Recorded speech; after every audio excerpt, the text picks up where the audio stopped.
Hope you guys are doing well. Welcome back. So in this video, I'm going to show you that how you can design a resume on Adobe Express. So let's start. So first of all, what we have to do, we have to open the Google Chrome, and after opening the Google Chrome, we need to create account on Adobe Express. And after opening the Adobe Express, as you can see, we have to go to the search for everything. As you can see here, we have to write the CV or resume, whatever you want to write.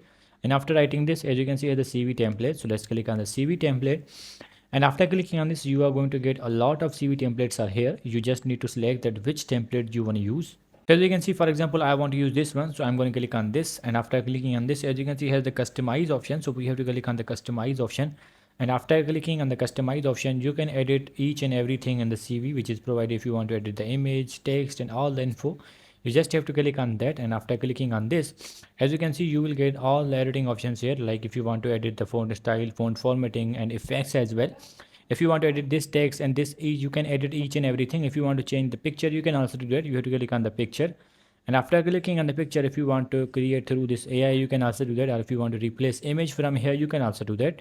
So simply after doing these all editings, we have to click on the download, and after clicking on the download, we need to select the format, and then we have to hit the download button, and the image and the CV will be downloaded. So I hope you guys understand this video, that how you can create a CV on Adobe Express. So see you guys in the next video.